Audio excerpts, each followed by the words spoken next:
My name's Evan, and I'm Mike. we're Torro from Toronto, Canada. How did you guys get your start? We started about 2 years ago at the end of our university education. We met up and had both been heavily involved in Toronto's nightlife and club scenes and started venturing into creating some dance music. We kind of started as a bit of a new avenue for both of us because we've both been involved in other styles of music and DJing and producing. So this was kind of like us coming together to do something different from what we both respectively were doing at the time. Do you feel that the Toronto music scene influences your style in any way? Yeah, to a large amount. The Toronto scene here is really diverse. It's kind of anything you want in terms of kind of little niches for different kinds of music and scenes. So I think definitely it's helpful in terms of just kind of keeping an ear to the ground in a lot of different genres and styles. Yeah, and there's also been like a lot of quite successful production projects out of Toronto that create a lot of like hard energy dance music, which I think is very notable in our sound and style. So I think to a certain degree we have been influenced by Toronto in that regard. Your latest Go Deep remix for Neoteric and Wax Motif has been gaining a lot of support from artists like Diplo, Knife Party, and Delta Heavy. Are there any particular supporters who have surprised either of you? Yeah, I mean, the biggest one, like just a couple weeks ago, was Mr. Levels himself, Avicii. Apparently played it at the Creamfields thing. I think it was more of a surprise when Subfocus put it in the mix for Creamfields. That was just amazing because I think both of us are huge fans of Subfocus and have been for a while.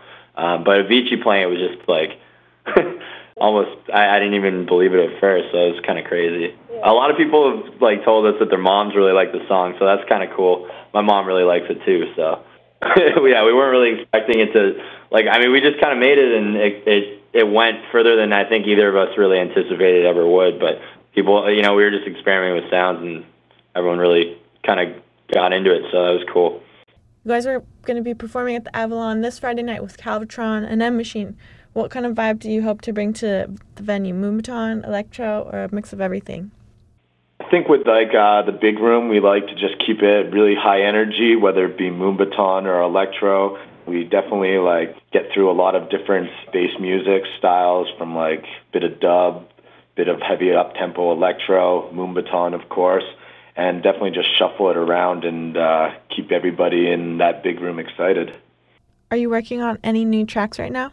Yeah, we do. I mean, we're working on a bunch of different original material right now, so it's hard to say when that stuff's all going to be kind of done in the package and stuff, but we're also constantly doing remixes. We just finished up a couple, and we're working on stuff for Ultra and various other labels right now, so yeah, you'll be hearing a lot more in the way of remixes and originals in the coming couple months. What type of programs and hardware do you use to produce and DJ live? As we got our start producing music, we're pretty computer-based from the start. Not to say we don't use any hardware, but a lot of what you hear is kind of just us messing around with different stuff all the time, software. We got a Virus, and we have Roland 201 and a couple other things, but I would say we're mostly Ableton-based now. We've been big fans of Logic as well, but we mostly use Ableton now.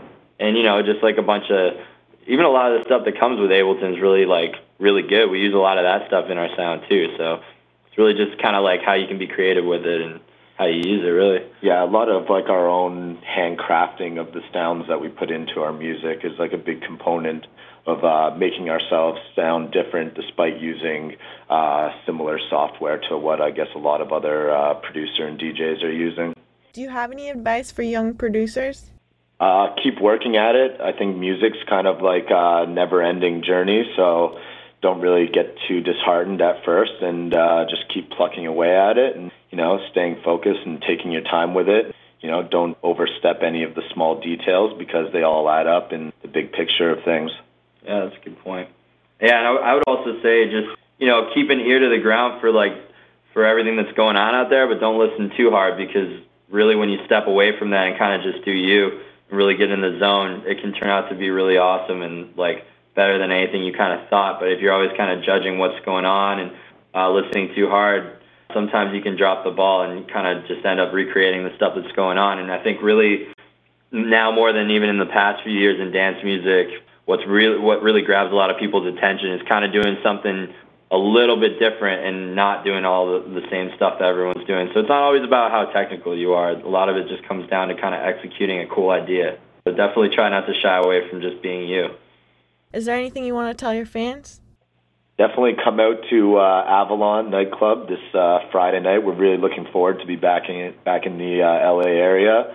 And in the coming months, definitely looking forward to seeing more of our U.S. fans on a whole. We'll be traveling throughout more of the East Coast U.S. and the southern states and stuff. So definitely looking forward to seeing our U.S. fans. Yep. And we're going to try to make it all the way across the country with 3,500 pounds of bacon as like our form of currency. So look out for that. No, I'm just joking. This is Torro all the way live from Toronto, and you're listening to Beatification on KUCI 88.9 FM.